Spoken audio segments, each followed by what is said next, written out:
C'est toujours bien de parler à ceux de dehors avant de revenir en famille. C'est ce qu'il fallait faire. Et aussi, ce temps passé, c'était nécessaire pour qu'on puisse observer, que vous puissiez observer ce qui se passe. Et je pense que s'il y a des gens qui doivent véhiculer l'idéologie que nous voulons faire passer, c'est bien vous qui travaillez à la maison centrale. Et je pense que durant ces 15 mois, vous avez pu observer beaucoup de choses avec moi, dans l'administration, un peu partout. Vous avez pu observer l'évolution de la situation. Et je pense qu'il était temps donc en début de cette année qu'on puisse se donner un nouveau départ pour l'institution, mais aussi pour le pays entier. Il y a une pratique qui se passe dans tous les ministères, on a remarqué ça. Lorsque vous demandez un travail, automatiquement, c'est un cabinet d'études externe. On donne au cabinet pour faire l'étude et c'est coûteux. Mais de vous à moi, vous savez très bien, la plupart du temps, le cabinet se retrouve être le cabinet soit du ministre ou de quelqu'un en tout cas dans le ministère. Est-ce qu'on se comprend?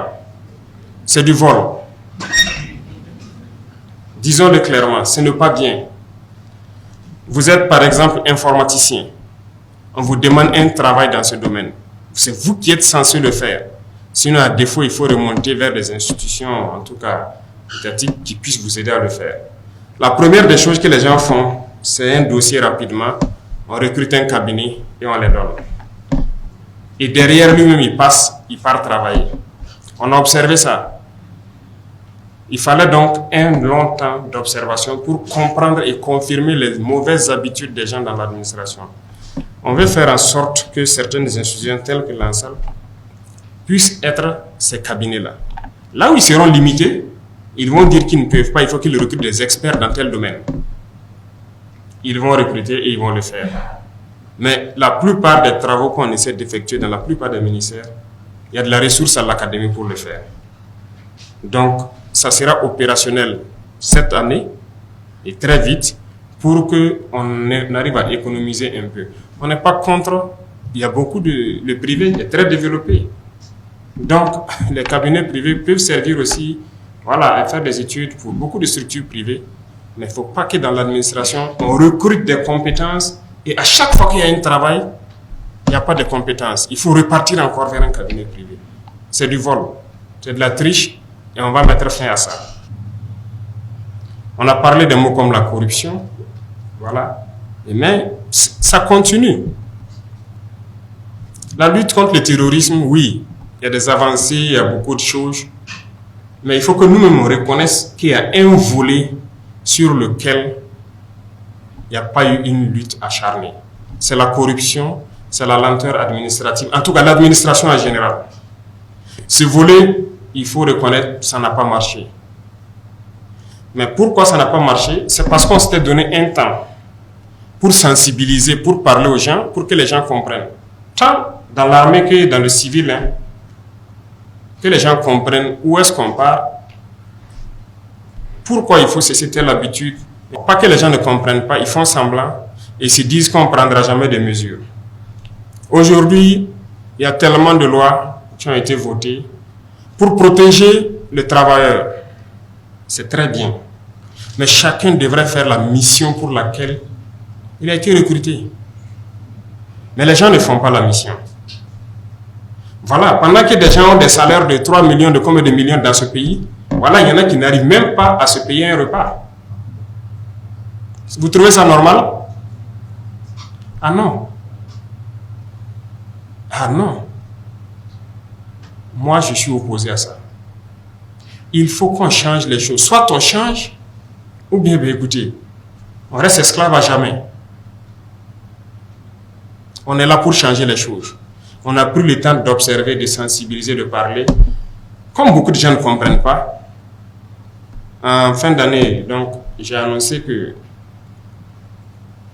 ça sera ferme. La machine contre la lutte contre la corruption va démarrer. Eh bien, ça démarre. Le conseil de discipline et autres, c'était mort. On a adopté des textes pour que les gens puissent sanctionner ceux-là qui ne veulent pas travailler. Mais rien, personne ne veut sanctionner. Ah, si moi je le sanctionne, on peut le licencier, ça sera de ma faute. Écoutez, il y a ce genre d'émotions-là, ça ne doit plus exister. Nous sommes un pays en guerre et on doit bien gérer les ressources. Et quand on dit gérer les ressources, ce n'est pas les ressources financières seulement, les ressources humaines aussi. Dans notre émotion, on n'arrive même pas à faire quoi que ce soit. On n'arrive pas à sanctionner quelqu'un. Il y a des gens qui sont de gros travailleurs dans notre administration. Et vous les connaissez. Ils viennent très tôt. Tant qu'ils ne finissent pas leur mission, ils ne rentrent pas à la maison. Ils n'ont jamais demandé de payer une heure supplémentaire. Ils sont nombreux ceux-là qui viennent, qui repartent jusqu'à la nuit, qui font le travail. Mais en réalité, ils font le travail de certains paresseux et de certains fainéants qui viennent et à 10 heures, ils sont donc dans des maquis ou bien ils sont au porc au four. Ils ne veulent pas travailler. C'est la réalité et vous les connaissez. Et d'autres sont obligés de faire leur travail. Mais pourquoi ces gens-là, on ne les sanctionne pas? Tous ceux qu'on va prendre dans les situations d'absence chronique dans les administrations et qui ne sont pas sanctionnés, la personne sera licenciée. Le directeur qui était censé le sanctionner là sera probablement licencié aussi, sinon puni. On ne peut pas continuer comme ça. L'esclavage existe dans nos administrations. On vous a recruté pour faire un travail. Vous vous retrouvez assis au bureau. Un commerçant ou un pauvre paysan vient pour un papier. Vous le voyez, certains sont tellement orgueilleux, gonflés. C'est de l'esclavage. Il ne fait pas d'abord son travail. Il le crie dessus. Il cherche les gens de leur bureau. Si tu fais, tu quittes mon bureau. Et souvent, il les cherche. Les gars sortent, ils tournent. Il ne fait pas le travail, il se lève, il part faire. Ces gens-là existent dans l'administration. On le dit publiquement haut et fort. 15 mois à s'observer, c'est trop. Si on t'a recruté d'être dans une administration pour faire un service, tu le fais. Tu n'as pas à esclavagiser des Burkinabés. On vient pour faire un papier. Le gars vient souvent, il ne comprend même pas français. Souvent, il ne connaît même pas le nom du papier. Mais tu as été recruté pour faire ça. Tu l'expliques clairement et tu lui dis tout ce qu'il y a. Il rentre dans son bureau, il est assis. Oui, toi, tu veux quoi?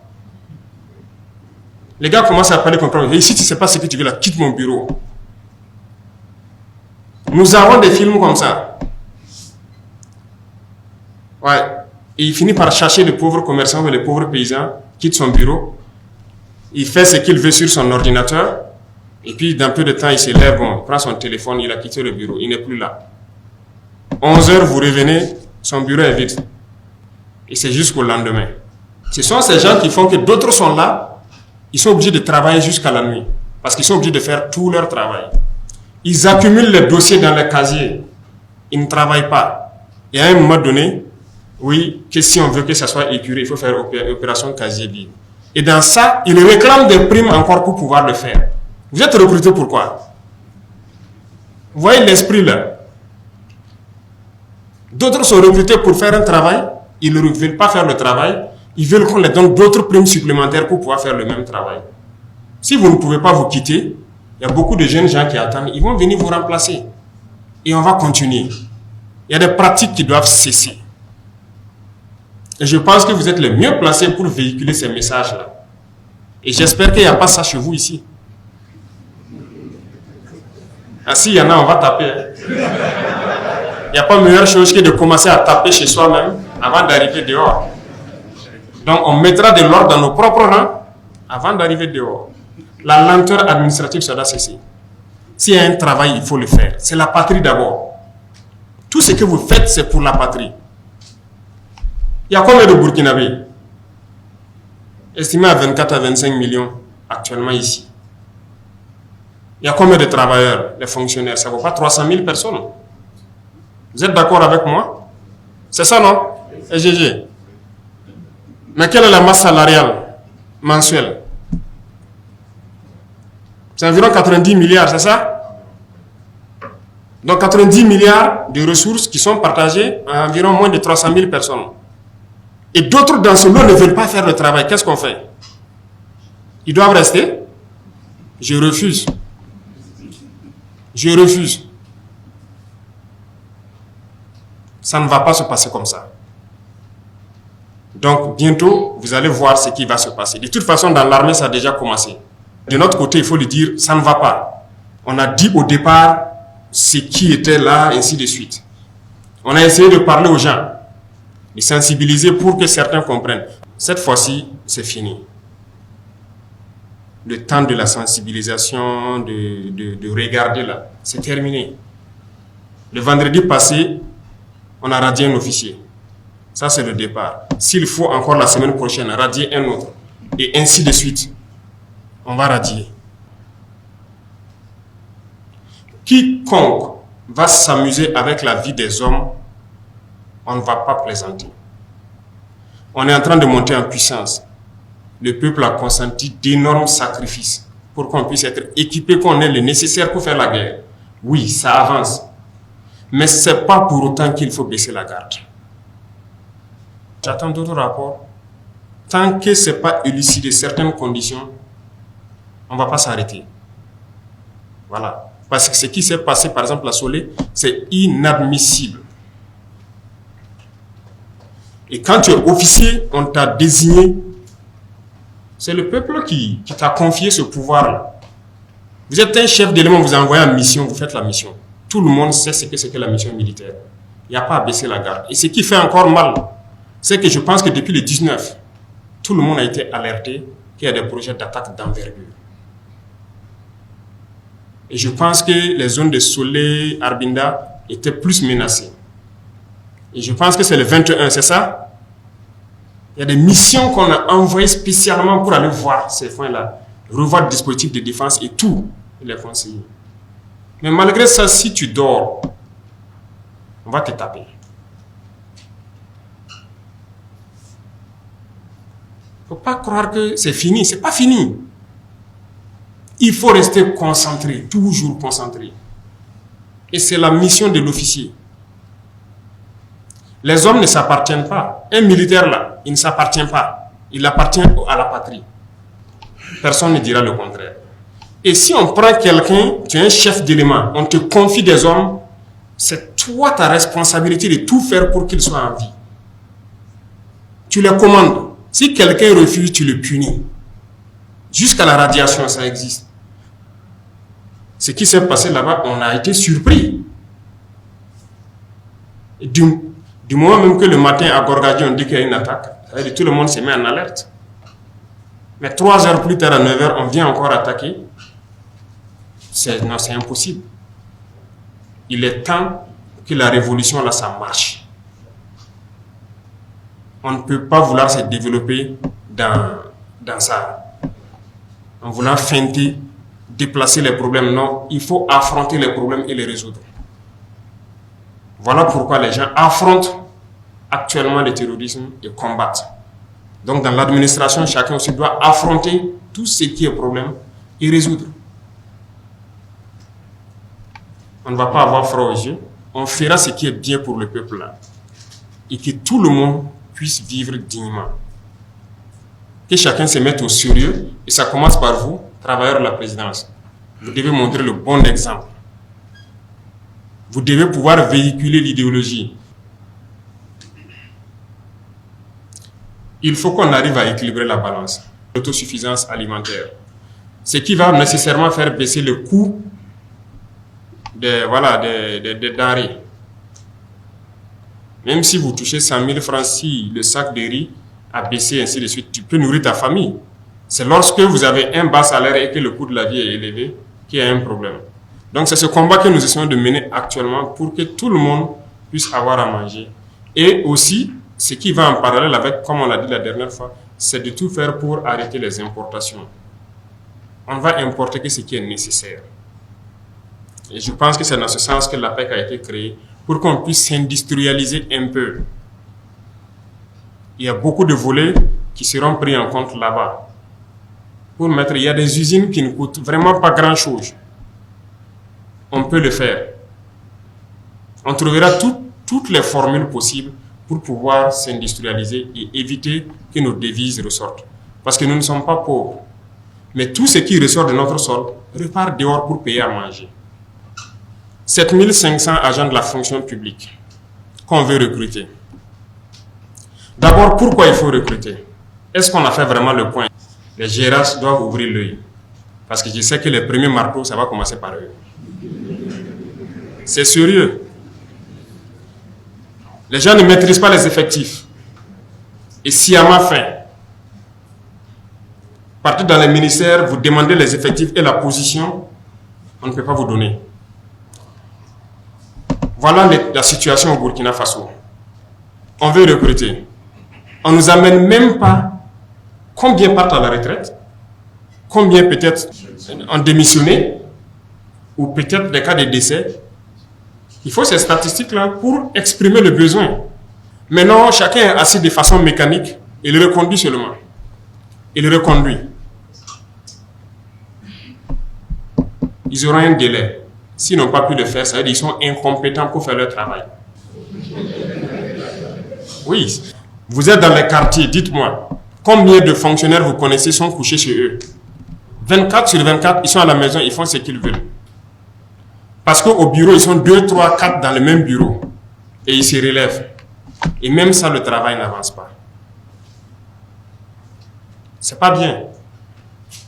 Mais ça, c'est le travail des RH. Il faut qu'on maîtrise les effectifs, qu'on sache pourquoi on doit recruter. Parce que la fonction publique, beaucoup de gens ont compris peut-être les paresseux dont je parle là, c'est comme une assurance vie. Une fois que tu rentres, on ne peut plus rien te faire. Voilà, tu peux faire ce que tu veux et voilà, jusqu'à la retraite, c'est assuré.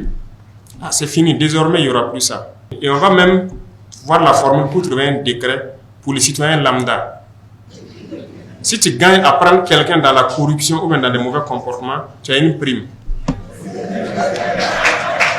J'ai déjà donné les instructions pour faire ce décret-là. Et ça va passer. C'est ça, non?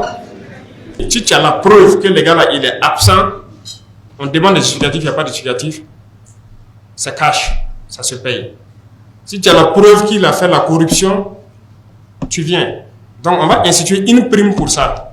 Donc, l'instruction a été donnée de faire ce décret-là. Ça sera comme ça. Dans le monde, il y a des exemples. Les gens sont passés par là pour lutter contre les mauvaises pratiques, contre la corruption. Pourquoi tout le monde va venir dans la fonction publique? Voilà l'autre partie de la réflexion. Après le pourquoi recruter, pourquoi tout le monde vient dans la fonction publique? Je pense qu'on peut créer beaucoup d'emplois sans forcément être dans la fonction publique. Aujourd'hui, comme je vous dis, nous, on paye tout de l'extérieur. Mais Dieu nous a fait un cadeau. Le Burkina, là, c'est une bénédiction. Il y a tout ici. Tout marche. Mais il y a d'autres secteurs. Il faut qu'on oriente les jeunes vers ces secteurs-là. Pour recruter les 7500 agents, rien que pour le concours, on dépense plus de 4 milliards. Ça, c'est pour faire le concours. Hein. Et ces 7500 agents, la masse salariale annuelle, c'est 22 milliards et quelques. Est-ce qu'avec ça, 22 milliards et 4 milliards dans l'année là, vous pensez qu'on ne peut pas recruter, créer de l'emploi pour plus de 20 000 personnes? Les emplois pérennes. Il faut qu'on arrive à rationaliser nos finances là. Ça ne peut pas se passer comme ça. On va subventionner beaucoup de cultures. On va organiser les filières là et les aider comme on peut. Parce que nous avons de braves paysans au Burkina. On n'a pas de paresseux, hein. On a de gros travailleurs au Burkina. L'initiative qu'on a lancée, moi j'ai suivi tout de bout en bout. Jusqu'actuellement, ils sont en train de récolter le riz. Mais on a de braves paysans. Il les suffisait d'un peu d'aide. On était parti sur 11 000 hectares. On en est à 15 000 hectares. C'est un échantillon. La plupart des bas-fonds où les gens sont partis, on me renvoie les films que je suis quand ils interactent avec les paysans. Vous allez les trouver, ils ont des bassins de 50 hectares. Mais du fait de la pauvreté, il ne peut que cultiver 1 ou 2 hectares. Qu'est-ce qu'on a fait? On a trouvé de l'argent. On laboure tout, les 50 hectares gratuitement. On vous donne les intrants et on vous donne les semences améliorées que nos chercheurs ont produit. C'est des chercheurs burkinabés. Toutes les semences qui ont été données, c'est eux qui ont produit. Une fois que les paysans ont eu ça, mais ils ont fait un travail incroyable. Les résultats sont largement au-delà de ce que vous attendiez. Que ce soit le riz ou le maïs que moi, en tout cas, je mange, c'est ce que j'ai cultivé. Ça vient de la terre du Burkina et je ne vais plus manger de riz importé. Ça, c'est fini. Et les gens sont en train de récolter actuellement. Les paysans sont dépassés. Ils disent qu'ils n'ont jamais vu ça parce qu'actuellement, ils vont manger à leur faim, tous ceux qui ont pu bénéficier de ce programme. Ils pourront payer l'école de leurs enfants. En tout cas, ils ne vont plus tendre la main aux autres. Parce qu'au Burkina, le système, c'est quoi? Quand quelqu'un est fonctionnaire dans une famille, c'est lui qui gère toute la famille. Mais pour qu'on n'inverse pas le système, que le salaire de fonctionnaire soit pour lui, il faut que les villageois aient à manger. S'il n'a pas à manger, il va venir vers vous. Mais souvent, on est là, c'est ça qu'on met comme argument. Ah non, derrière un fonctionnaire, c'est plusieurs personnes qui sont là. Hein. Nous, on veut casser avec cette routine. Il n'y a plus personne derrière lui, c'est sa famille. Il faut qu'on trouve du travail aux paysans aussi. Donc, actuellement, la tendance, c'est de tout faire pour que les paysans soient indépendants financièrement. L'initiative a donné un coup de pouce, on a vu, c'était une expérience. L'offensive est lancée actuellement dans la campagne sèche, parce que l'offensive était prévue derrière la campagne humide, mais on a tout fait pour commencer la campagne sèche.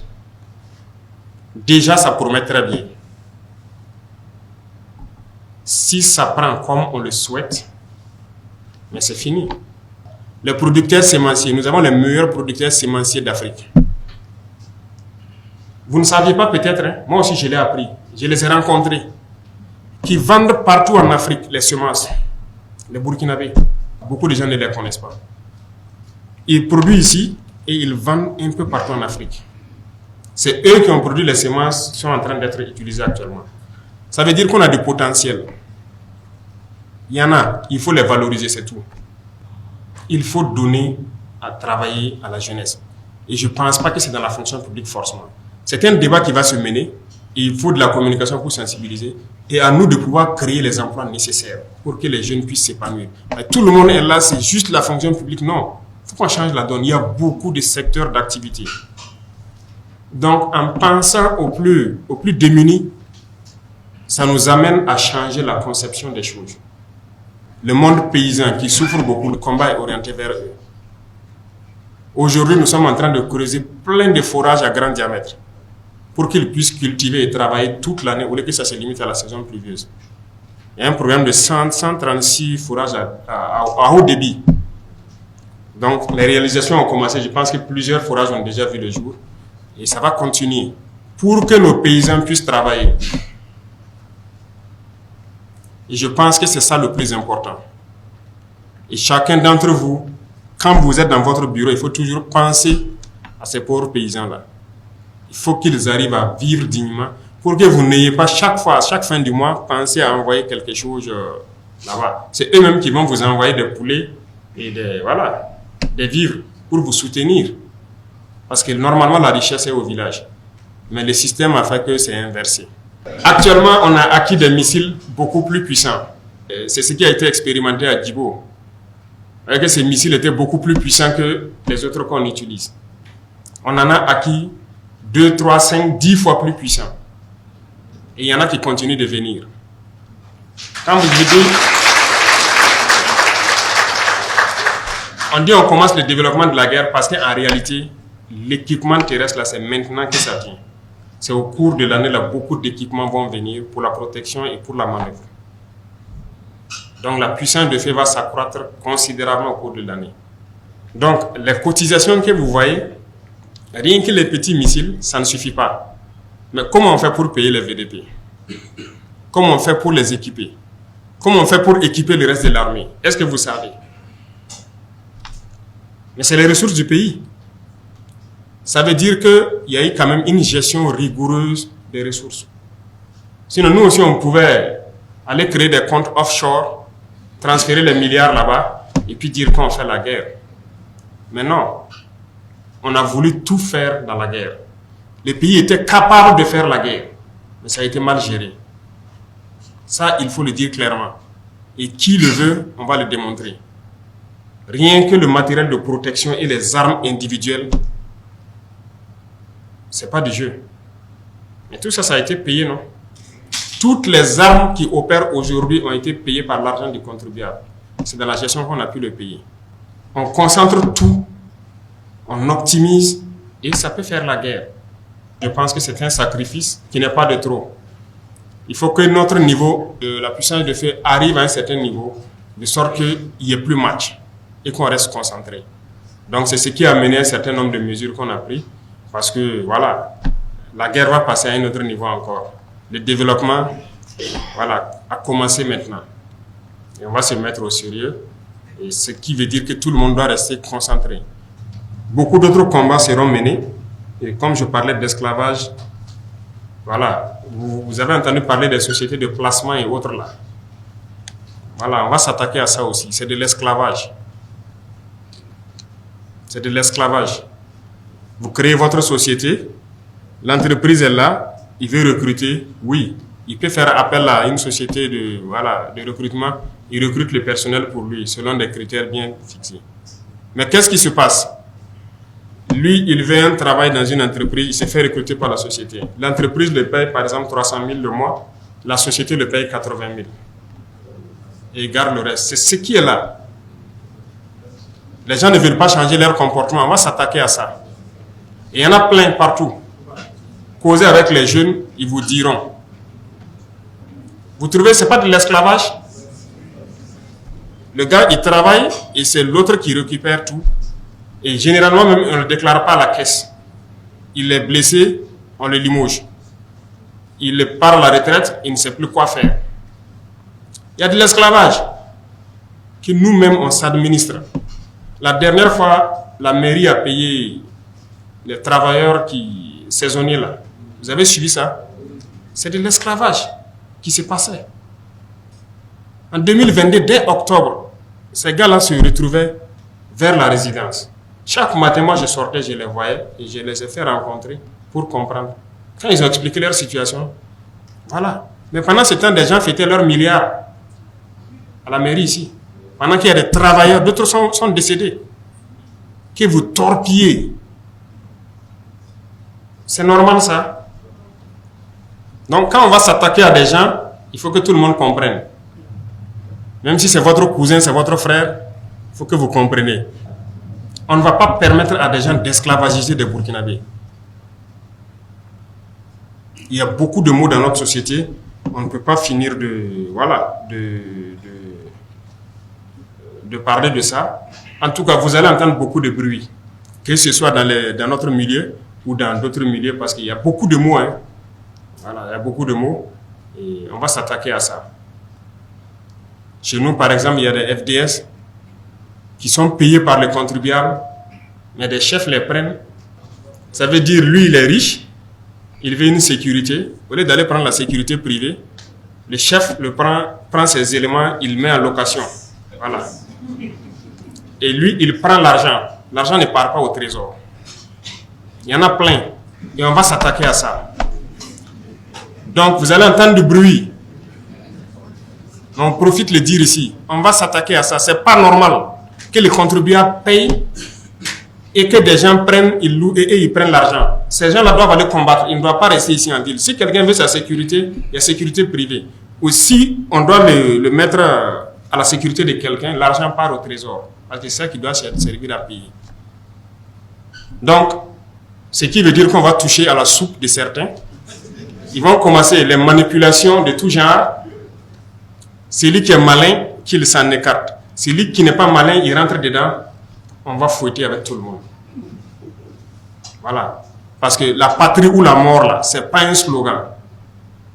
Ça a tout son sens. Et c'est maintenant que le sens réel de ce slogan-là, vous allez comprendre. C'est la patrie ou la mort. Soit on gagne pour la patrie, ou bien on meurt. Mais nous allons vaincre. C'est ça le plus important.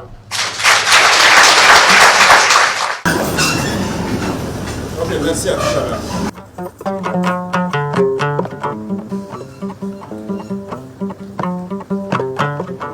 J'apprécie vraiment la rencontre parce qu'il a parlé sans langue de bois. Et j'ai vraiment aimé sa manière de parler. Et tout ce qu'il a dit, c'est vraiment ce que nous vivons actuellement. Et moi, je pense vraiment que la lutte pour les démunis, c'est vraiment très important. Parce qu'on voit beaucoup de choses qui se passent dans notre pays qui n'est pas vraiment catholique. Et je soutiens vraiment le combat de son Excellence, Monsieur le Président. C'est la première fois qu'au sein de la présidence, on a eu un tel genre de rencontre comme ça avec un chef d'État. C'était vraiment franc et ouvert. Et il a été franc avec nous. Je pense qu'au sortir de ces échanges, nous, personnels de la présidence du FASO, nous allons envoyer le message à ceux qui sont au quartier, dans les autres structures, pour qu'ils puissent comprendre ce que le président du FASO veut faire en 2024. Ça m'a beaucoup honoré d'avoir avoir une entretien direct avec le président, y compris tout le personnel de la présidence. Ça nous fait plaisir parce que depuis qu'il est au pouvoir, comme il a bel et bien précisé, c'est la première fois. Voilà, donc il a eu à écouter les différentes doléances et les différentes préoccupations. Et on espère que ça va changer. Après les échanges, nous sommes très très contents et fiers et convaincus avec les paroles du président. Ça nous rassure plus qu'au Burkina Faso, nous sommes fiers et très fiers d'être burkinabés. Et voilà, donc nous pensons que avec ces paroles, nous allons nous mettre vraiment au travail et rehausser le niveau que le président attend de nous. Je suis ému. Voilà ce que le président du FASO a pu faire cet échange avec nous. Ça montre clairement que il est prêt pour aider le Burkina et il est prêt aussi pour soutenir le travail que les agents de la présidence du FASO abattent le lendemain pour lui.